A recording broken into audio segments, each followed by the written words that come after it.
Effects of drugs and alcohol. The immediate adverse effects of drugs and alcohol abuse are manifested in the form of reckless behavior, vandalism and violence. तो सबसे ज़्यादा जो immediate adverse effect हैं, सबसे ज़्यादा और जल्दी जो एडवर्स इफ़ेक्ट दिखते हैं अल्कोहल और ड्रग यूज़ के, जो दिखाई देते हैं, मैनिफेस्ट मतलब होता है दिखाई देना, वो होता है रेगलेस बिहेवियर, बहुत ज़्यादा बुरा व्यवहार करना, वेंडलिज्म और वायोलेंस, लड़ाई झगड़ा करना, है ना, और वेंडलिज्म करना. एक्सेसिव डोजेज ऑफ ड्रग्स में lead to coma and death due to respiratory failure and heart failure और सेरेब्रल हेमरेज. तो क्या क्या हो सकता है अगर एक्सेसिव यूज़ किया ड्रग्स का, तो क्वेश्चन आ सकता है. ठीक है, एक्सेसिव यूज़ ऑफ ड्रग्स से क्या हो सकता है, तो एक्सेसिव ड्रग्स ऑफ यूज़ से कोमा में जा सकता है पर्सन, कोमा से उसकी कोमा में चले जाएगा और उसकी डेथ हो सकती है, रेस्पिरेटरी फेल्योर हो सकता है, हार्ट फेलियर हो सकता है, या फिर सेरेब्रल हेमरेज हो सकता है. एक कॉम्बिनेशन ऑफ ड्रग्स और there intake along with alcohol generally result in overdosing and even death. तो क्या होता है कि बहुत सारे जो कॉम्बिनेशन, बहुत सारे लोग यूज़ करते हैं कॉम्बिनेशन ऑफ ड्रग्स, मतलब अलग अलग ड्रग्स को कंबाइन करके फिर उसके साथ में अल्कोहल लेना, जिससे क्या होता है ओवरडोज हो जाती है और जिससे डेथ हो जाती है पर्सन की. The most common warning sign of drug and alcohol abuse among youth include drop in academic performance, unexplained absence from school college, lack of interest in personal hygiene, withdrawal, isolation, depression, fatigue, aggressive and rebellious behavior, deteriorating relationship with family and friends, loss of interest in hobbies, changes in sleeping and eating habits, fluctuations in weight, appetite, etc. तो जो most common warning और science है drug और alcohol abuse के youth के अंदर, मतलब कि इस साइन को पहचान देखकर हम ये पहचान सकते हैं कि वो पर्सन जो है वो एल्कोहल ड्रग का अब्यूज़ कर रहा है. ठीक है, तो क्या क्या साइन होते हैं अगर यूज़ करता है इंसान तो इसको अब्यूज़ करता है, तो एकेडमिक परफॉर्मेंस जो होती है वो डाउन हो जाती है ना, अनएक्सपेक्टेड एब्सेंस, स्कूल से और कॉलेज से अनएक्सपेक्टेड एब्सेंस रहती है. ठीक है, मतलब वो स्कूल नहीं आते हैं बच्चे. Lack of interest, personal hygiene को मेंटेन नहीं कर सकते. ठीक है, और विड्रॉवल, मतलब वही विड्रॉवल सिंड्रोम, अगर नहीं दिया जाएगा ड्रग्स तो फिर उनको वही हो जाएगा, मतलब एनजाइटी और स्वेटिंग, नोजिया, शेकीनेस, ये सब चीज़ें. आइसोलेशन सबसे अलग अलग रहते हैं. डिप्रेशन होता है, फैटिग, चिंतित, है ना, थके हुए, सॉरी फैटिग मतलब थके हुए रहते हैं. एग्रेसिव, गुस्से में रहते हैं. रेबेलियस मतलब विरोधी रहते हैं, विरोधी बिहेवियर हो जाता है, वो सबसे बिहेवियर ऐसे भी विरोधी बिहेवियर करने लगते हैं. ठीक है, और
Prevention and control. The age-old adage of prevention is better than cure hold true here also. मतलब कि अगर हम इससे बचा जाए, मतलब कि किसी चीज़ से बचा जाए उसके इलाज से अच्छा, तो वो ज़्यादा बेटर है। तो prevention is better than cure, इलाज सा ज़रूर अच्छा है कि उससे बच ही लिया जाए। ठीक है, तो यहाँ पर ये जो हम एक एज में इसको इस चीज़ से बचे अल्कोहल और ड्रग के यूज़ से, तो हमें इसका इलाज नहीं करवाना पड़ेगा, और जो बड़ी ख़तरनाक चीज़ होती है वो सब चीज़ें सहना नहीं पड़ेंगी। तो ये सब चीज़ें, ये चीज़ें ट्रू है इस अल्कोहल और ड्रग के केस में भी कि prevention is a better than cure. It is also true that habits such as smoking, taking drugs or alcohol are more likely to be taken up at young age, more during adolescence. Hence, it is best to identify the situation that may push an adolescent towards the use of drug or alcohol and take to remedial measures well in the time. तो हम जानते हैं कि ये smoking है और drug और alcohol लेने की आदत है, ये कभी यंग एज में होती है लोगों को, ठीक है, और एडोलसेंस के एज में होती है। तो हम एडोलसेंस वाले जो एज वाले लोग हैं, है ना, जो चिल्ड्रंस हैं, उनको और यंग एज वाले यंगस्टर्स को इन सब चीज़ों से रोका जाए, उनकी मेंटल कंडीशन को समझा जाए, उनकी सिचुएशन को समझा जाए, ठीक है, और उनको समझाया जाए इस चीज़ के बारे में कि ये लेना बहुत ख़राब चीज़ है। तो अगर उनको ये सब चीज़ें दी जाएगी, मतलब ये सब जानकारी दी जाएगी इसकी बुरे यूज़ की वजह कि इससे बहुत ज़्यादा बुरी चीज़ें हो सकती है, इसकी एडिक्शन लग सकती है, तो फिर वो एक उस एज में यूज़ ही नहीं करेंगे। और ये अगर वो उस एज में यूज़ नहीं करेंगे तो बहुत ज़्यादा पॉसिबिलिटीज़ है कि आगे जाकर भी यूथ इसको यूज़ नहीं करेंगे, ठीक है। In this regard, the parents and teachers have a special responsibility. Parenting that combines with high levels of nurturance and consistency discipline has been associated with lower risk of substance, alcohol, drug and tobacco abuse.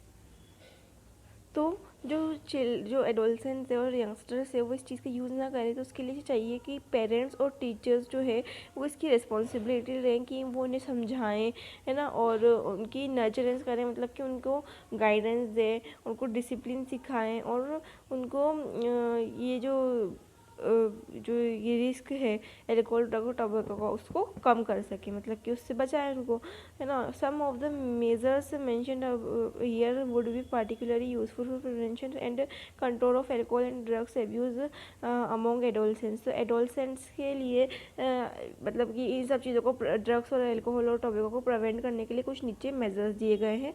First है avoid undue peer pressure.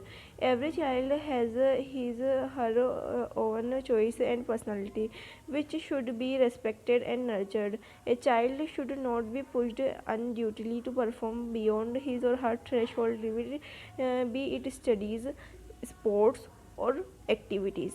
अब क्या होता है कि ये जो drugs, alcohol, tobacco का use है, ये बहुत सारे जो यंगस्टर्स होते हैं, एडोलसेंट्स होते हैं, वो स्ट्रेस की वजह से भी लेते हैं। स्ट्रेस कैसे हो सकता है उनको? स्ट्रेस हो सकता है उनकी स्टडीज़ में कम आने में, है ना, मतलब वो स्टडीज़ में अच्छा परफॉर्म नहीं कर पा रहे हैं, मे बी पॉसिबल वो स्पोर्ट्स में अच्छा परफॉर्म नहीं कर पा रहे हैं, या फिर किसी और एक्टिविटी में अच्छा परफॉर्म नहीं कर पा रहे हैं, तो वो स्ट्रेस ले लेते हैं। स्ट्रेस लेकर वो स्ट्रेस को ओवरकम करने के लिए इन ड्रग्स का यूज़ करते हैं। तो क्या करना चाहिए उनको? ये जो पीयर प्रेशर, मतलब कि दूसरों को देख के उनकी प्रेशर में आके और मतलब कि ये सोचना कि ये ज़्यादा बेटर कर पा रहे हैं हमसे, तो हर एक चाइल्ड की उसकी खुद की एक पर्सनालिटी होती है, उसकी खुद की एक चॉइसेस होती है, ठीक है। अब ज़रूरी नहीं है कि कोई जो चाइल्ड है वो स्टडी में अच्छा हो तो वो स्पोर्ट्स में भी अच्छा होगा, या फिर कोई स्पोर्ट्स में अच्छा है तो वो स्टडी में भी अच्छा ही होगा। तो ज़रूरी नहीं है कि वो हर एक चीज़ में ही बेहतर हो, किसी चीज़ में बेहतर हो, किसी चीज़ में नहीं भी होगा, तो उसको एक्सेप्ट करना चाहिए इन सब चीज़ों को, और सबको दूसरों की रिस्पेक्ट भी करना चाहिए। कोई पीयर प्रेशर नहीं क्रिएट करना चाहिए कि भाई ये नहीं कर सकता, वो नहीं कर सकता, और किसी के ऊपर किसी को पुश भी नहीं करना चाहिए, मतलब किसी पर दबाव भी नहीं डालना चाहिए, क्योंकि सबकी एक थ्रेशोल्ड लिमिट हो सकती है। तो अवॉइड करना चाहिए अनड्यू प्रेशर, पीयर प्रेशर को, कि भाई ये कर सकता है, हम नहीं कर सकते, ये सब चीज़ें पीयर प्रेशर जो है इसको अवॉइड करना चाहिए। अपनी सभी को अपनी क्षमताएं पहचान कर और उस पर काम करना चाहिए, अपनी हॉबीज़ पे काम करना चाहिए, ताकि इन सब ड्रग्स और अल्कोहल वगैरह से बचा जा सके।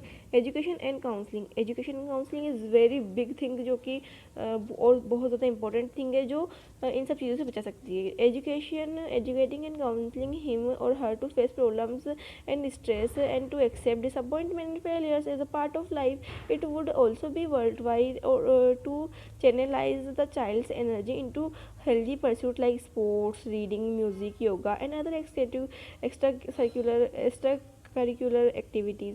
तो एजुकेट किया जाए एडोलसेंट को और चाइल्ड को कि और उसकी काउंसलिंग की जाए कि भाई जो प्रॉब्लम्स है वो तो लाइफ का पार्ट है, और स्ट्रेस होना और डिसअपॉइंटमेंट होना इन सबको उसको एक्सेप्ट करना चाहिए, क्योंकि ये सब चीज़ें जो फेलियर्स है ये लाइफ का एक पार्ट ही है, ठीक है। और जो उसकी एनर्जी है ना एक चाइल्ड की, वो एल्कोहल और ड्रग्स में ना लगाकर उसको एक हेल्दी परस्यूट में लगाना चाहिए। उसको स्पोर्ट्स करना चाहिए, रीडिंग करें, म्यूज़िक करें, इन सब चीज़ों से निकलने के लिए भी, स्ट्रेस से निकलने के लिए, अगर क्योंकि स्ट्रेस से अगर निकलना है तो सबसे अच्छा काम है स्पोर्ट्स कर ले, रीडिंग कर ले, म्यूज़िक, योगा और एक्स्ट्रा करिकुलर एक्टिविटीज़ कुछ भी करे, अच्छी एक्टिविटीज़ करे, तो वो स्ट्रेस से आराम से बाहर निकलेगा। ना कि वो अगर यूज़ करेगा टोबैको, एल्कोहल, ड्रग्स, तो फिर उसमें फंसते ही चला जाएगा। उसको स्ट्रेस कम होने की जगह, मतलब वो थोड़ा सी देर तो कम हो जाएगा पर उसकी स्ट्रेस भी धीरे धीरे और बढ़ेगा, ठीक है। तो उसकी एडिक्शन लग जाएगी। Seeking help from parents and peers. Help from parents and peers should be sought immediately so that they can guide appropriately। First क्या था कि अवॉइड न्यू पीयर प्रेशर को अवॉइड किया जाए। सेकंड क्या है, एजुकेशन और काउंसलिंग दी जाए। थर्ड है कि पेरेंट्स और पीयर्स मतलब कि जो दोस्त हैं और पेरेंट्स हैं उनसे मदद ली जाए, है ना। तो ये इमीडिएटली वो गाइड कर सकते हैं और अप्रोप्रिएटली पेरेंट्स और पीयर्स जो है वो गाइड कर सकते हैं पर्सन को, ठीक है। तो help may even be sought from close and trusted friends, और क्लोज और ट्रस्टेड फ्रेंड्स से भी हम हेल्प ले सकते हैं। Beside getting proper advice to sort out their problems, this would help young to vent their feelings and anxiety and guilt. तो इससे क्या होगा कि प्रॉपर एडवाइस मिलेगी जो इस चीज़ों से परेशान है उन सब एडोलसेंट को, और वो अपनी एंजाइटी और गिल्ट को हटा पाएंगे, ठीक है। लुकिंग फॉर डेंजर साइंस को देखना। Alert parents and teacher need to look and identify the danger sign discussed above. जो ऊपर डिस्कस किए गए हैं उन डेंजर साइंस को पेरेंट्स और टीचर्स देखें।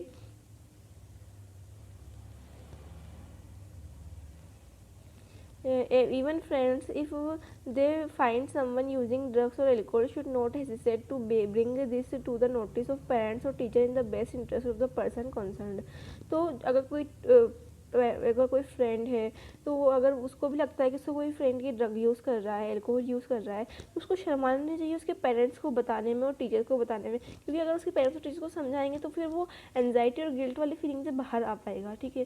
तो उसके interest person of the concerned appropriate measure would then be required to diagnose the malady and the underlying cause।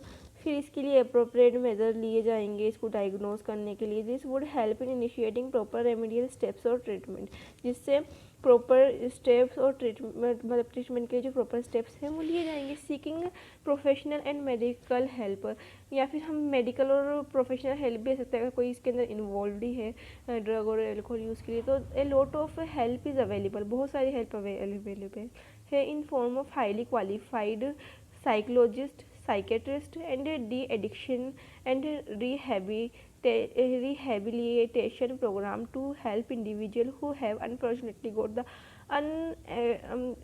in the quagmire of drug alcohol abuse। तो जो लोग इसके अंदर फंस चुके हैं ड्रग और एल्कोहल एब्यूज़ के अंदर, तो बहुत सारे प्रोग्राम भी हैं, है ना। और इसके बहुत सारे जो हाईली क्वालिफाइड साइकोलॉजिस्ट है, साइकियाट्रिस्ट है, ये हेल्प करेंगे इस एडिक्शन से बाहर निकलने के लिए, है ना।